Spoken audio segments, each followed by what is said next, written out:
বর্ষবরণের রাতে অভয়ের বিচারের দাবিতে সরব ডাক্তাররা। জয়েন্ট প্ল্যাটফর্ম অফ ডক্টরসের ডাকে দ্রোহের অগ্নুৎপাত। ধর্মতলা মেট্রো চ্যানেলে ধর্ণা মঞ্চ সহ শহরের একাধিক জায়গায় কর্মসূচি রয়েছে। বর্ষবরণের রাতে অভয়ের বিচারের দাবি এবং অভয়ের বিচারের দাবিতে সরব হয়ে উঠেছেন ডাক্তাররা। আজ ডাক্তারদের দ্রোহের অগ্নুৎপাত। ধর্মতলা সহ একাধিক এলাকায় দ্রোহের অগ্নুৎপাতের ডাক দেওয়া হয়েছে। বর্ষবরণের রাতে অভয়ের বিচারের দাবিতে সরব ডাক্তাররা। জয়েন্ট প্ল্যাটফর্ম অফ ডক্টরসের ডাকে দ্রোহের অগ্নুৎপাত। ধর্মতলা মেট্রো চ্যানেলে ধর্ণামঞ্চ সহ শহরের একাধিক জায়গায় কর্মসূচি রয়েছে।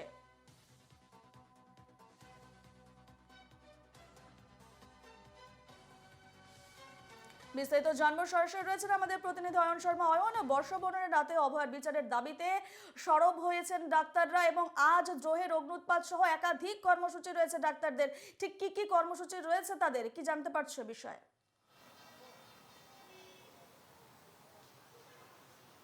দেখো, তোমাকে বলে রাখি যে একেবারে কলকাতা হাইকোর্টের নির্দেশ মতো যেমনটা নির্দেশ ছিল যে 31 তারিখ পর্যন্ত কলকাতার যে ডোরিনা ক্রসিং রয়েছে সেখানে তারা ধর্ণা দিতে পারবেন এবং তাদের যে কর্মসূচি সেই কর্মসূচি চালিয়ে যেতে পারবেন, এমনটা একেবারে কলকাতা হাইকোর্টের তরফ থেকে নির্দেশ দেওয়া হয়েছিল। এবং সেই মতো আজকে একেবারে তারা বলা যায় ধর্ণা কর্মসূচি চালাবেন, যেহেতু আজকে 31 তারিখ একেবারে শেষ দিন, তারা ধর্ণা কর্মসূচি চালাবেন। এবং তারপর রাত 9টা নাগাদ একটি কর্মসূচি রয়েছে জয়েন্ট প্ল্যাটফর্ম অফ ডক্টরসের তরফ থেকে। সেখানে তাদের তরফ থেকে যে বিষয়টি বলা হচ্ছে যে প্রতিবাদের একটা দ্রোহের একটা কর্মসূচি, সেই কর্মসূচি তারা করবেন রাত 9টার পর থেকে। একটা দ্রোহের কর্মসূচি, প্রতিবাদের আলো তারা জ্বালাবেন। সেই দ্রোহের কর্মসূচিতে জমায়েতের একটা ডাক ইতিমধ্যেই জয়েন্ট প্ল্যাটফর্ম অফ ডক্টরস তাদের তরফ থেকে দেওয়া হয়েছে। অর্থাৎ সব মিলিয়ে বলা যায় যে প্রতিবাদের রাস্তা থেকে তারা পিছু হটছে না, এটা কিন্তু একেবারে পরিষ্কার। এবং তার পাশাপাশি তোমাকে বলে রাখি যে একেবারে বছর শেষের আজকের দিনে সেখানে কিন্তু সিনিয়র চিকিৎসকদের তরফ থেকে জয়েন্ট প্ল্যাটফর্ম অফ ডক্টরসের তরফ থেকে একটি ইমেলও করা হয়েছে, দিল্লিতে সিবিআইকে ইমেল করা হচ্ছে এবং নবান্নকে আলাদা করে মেল করা হচ্ছে। সেখানে ইমেলে জয়েন্ট প্ল্যাটফর্ম অফ ডক্টরস যেমনটা জানানো হচ্ছে যে 20 তারিখ থেকে জয়েন্ট প্ল্যাটফর্ম ডক্টরসের তরফ থেকে তারা ধর্ণা দিচ্ছিলেন ডোরিনা ক্রসিং এ। এবং প্রথম যে দাবি ছিল যে সন্দীপ ঘোষকে তার বিরুদ্ধে যাতে চার্জশিট দেওয়া যায়, রাজ্য সরকারকে নো অবজেকশন দিতে হবে, সার্টিফিকেট দিতে হবে। পাশাপাশি সিবিআইকে ডিলে না করে একেবারে অতি দ্রুত চার্জশিট জমা করতে হবে। এবং পাশাপাশি তথ্য প্রমাণ লোপাটে যারা জড়িত রয়েছেন তাদেরকে যাতে একেবারে সামনে এনে তাদের বিরুদ্ধে ব্যবস্থা নেওয়া যায়, এই 3 দফা দাবিতে তারা ফের আর একেবারে বলা যায় নবান্নকে আলাদা করে মেল করা হচ্ছে এবং তার পাশাপাশি মেল করা হচ্ছে সিবিআইকে। একইভাবে বলা যায় 2 জায়গায় চিঠি দেওয়া হয়েছে। বেশ বেশ, যেমনটাই তুমি জানালে যে এই মুহূর্তে যে খবর আসছে যে সিবিআই অর্থাৎ বছর শেষে ফের ইমেল সিনিয়র চিকিৎসকদের সিবিআই এবং নবান্নকে নিজের দাবি জানিয়ে ইমেল করলেন জয়েন্ট প্ল্যাটফর্ম অফ ডক্টরস। 20 তারিখ থেকে জয়েন্ট প্ল্যাটফর্ম অফ ডক্টরসের সদস্যরা মেট্রো চ্যানেলে অবস্থান করেছিলেন এবং তাদের 2 দফা দাবি ছিল। প্রথম দাবি ছিল যে অবিলম্বে সন্দীপ ঘোষ এবং অভিজিৎ মণ্ডলের নামে সাপ্লিমেন্টারি চার্জশিট জমা করতে হবে এবং এর পাশাপাশি রাজ্য সরকারের এই কাজের জন্য ক্লিয়ারেন্স প্রয়োজন, তা শীঘ্র দিতে হবে। এছাড়া আর কি কি দাবি দাবা নিয়ে ইমেল রয়েছে, কি জানতে পারছো এই বিষয়ে অয়ন? দেখো, ইমেলে মূলত 3টি যে দাবি, সেই দাবি 3 দফা দাবির কথা উল্লেখ করা হয়েছে। প্রথম যে দাবিটি করা হয়েছে জয়েন্ট প্ল্যাটফর্ম অফ ডক্টরসের তরফ থেকে, তারা বলছেন যে সিবিআই কি অতি দ্রুত চার্জশিট দিতে হবে। আর্জিকর খুন ও ধর্ষণের যে মামলা, সেই মামলায় অতি দ্রুত চার্জশিট পেশ করতে হবে, যেটা প্রথম দাবি তাদের রয়েছে। দ্বিতীয়ত, সন্দীপ ঘোষের বিরুদ্ধে সিবিআই যাতে চার্জশিট পেশ করতে পারে, যার জন্য রাজ্য সরকারকে নো অবজেকশন সার্টিফিকেট দিতে হবে, যাতে করে সিবিআই অতি দ্রুত চার্জশিট দিতে পারে সন্দীপ ঘোষের বিরুদ্ধে। এবং 3 নম্বর যে দাবিটা বলা হচ্ছে যে তথ্য প্রমাণ লোপাটে যারা জড়িত রয়েছে এই আর্জিকর খুন ও ধর্ষণের মামলায়, তাদেরকে সামনে এনে তাদের বিরুদ্ধে ব্যবস্থা নিতে হবে। সেই দাবি ইতিমধ্যেই জানানো হচ্ছে চিঠি দিয়ে সিবিআইকে, যেমন চিঠি দেওয়া হচ্ছে এবং তার পাশাপাশি চিঠি দেওয়া হচ্ছে নবান্নে, চিঠি পাঠানো হচ্ছে। সেই চিঠির কপি আমরা এনকে টিভির বাংলার যারা দর্শকরা রয়েছেন তাদেরকে সেই ছবি স্ক্রিনে দেখাচ্ছি। একেবারে এরপর সিবিআই এবং নবান্নর তরফ থেকে কোনো সাড়া পেয়েছে কি জয়েন্ট ডক্টরস ফোরাম ডাক্তারের পক্ষরা? কারণ এর আগেও সিবিআই এবং নবান্নকে তারা ইমেল করেছে, চিঠি পাঠিয়েছেন জয়েন্ট প্ল্যাটফর্ম অফ ডক্টরস। এবারে কোনো উত্তর মিলেছে কি এখনো পর্যন্ত?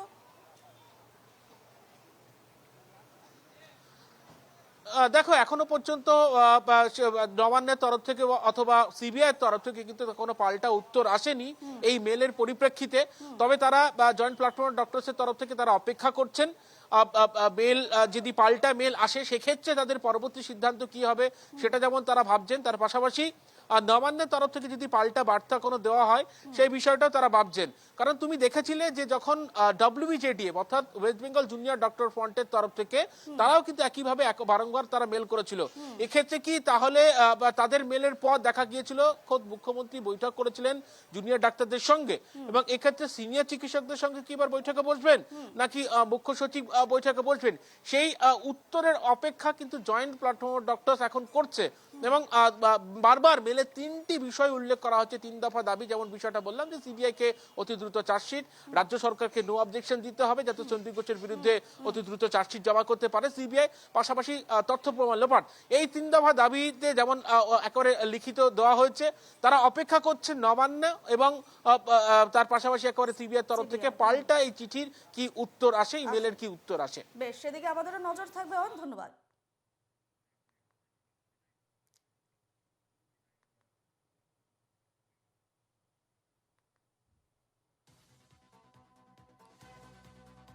বছর শেষে আরজি করে আজ নবান্ন সিবিআইকে চিঠি, সিনিয়র ডাক্তারদের 2 দফা দাবি জানিয়ে সিনিয়র ডাক্তারদের চিঠি। সন্দীপ ও অভিজিতের বিরুদ্ধে সাপ্লিমেন্টারি চার্জশিট, অবিলম্বে সাপ্লিমেন্টারি চার্জশিট দিতে হবে সিবিআইকে, রাজ্যকে এর জন্য দ্রুত ক্লিয়ারেন্স দিতে হবে, দাবি সিনিয়র ডাক্তারদের।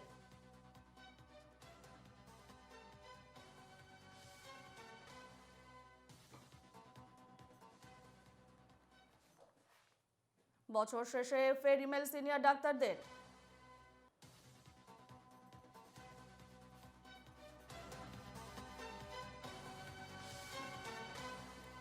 আমরা ফোন লাইনে পেয়ে গেছি চিকিৎসক সুবর্ণ গোস্বামীকে। ডাক্তারবাবু, NKTV বাংলায় স্বাগত। ডাক্তারবাবু, আপনারা সিবিআই এবং নবান্নকে নিজের দাবি দাওয়া জানিয়ে একটি ইমেল করেছেন, সেক্ষেত্রে কতটা আপনারা আশাবাদী? এখনো পর্যন্ত কি তাদের তরফ থেকে কোনো ধরনের পাল্টা মেল বা এসেছে?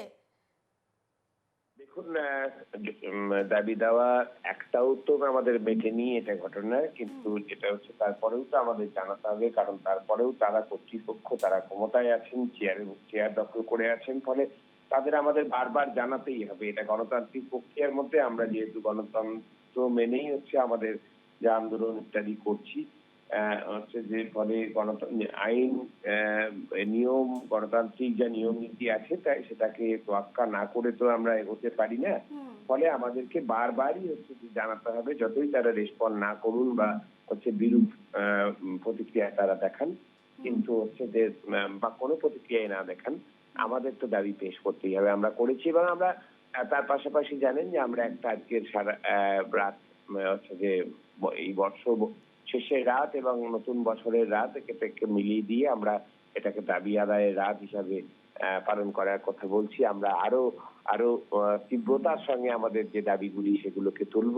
আজকে কেন্দ্রীয় আমাদের জামায়াত মেট্রো চ্যানেলের সামনে হচ্ছে যে রাত্রিবেলা, এবং হচ্ছে যে আমরা সারা পশ্চিমবাংলার আরো অনেকগুলি জায়গাতে আজকে রাত্রিরে হচ্ছে যে সন্ধ্যে 7টার পর থেকে রাত 12টা পেরিয়ে অবধি এই আমাদের যে দাবিগুলি সেগুলো ছিনিয়ে আনার জন্য যে আমাদের কণ্ঠস্বর আরো জোরে ধ্বনিত হবে, যে নতুন যে আগামী বছর আসছে সেই আগামী বছরেও কিন্তু এই আন্দোলন জারি থাকবে, তারই বার্তা দিচ্ছে আজকে রাতের এই কর্মসূচি।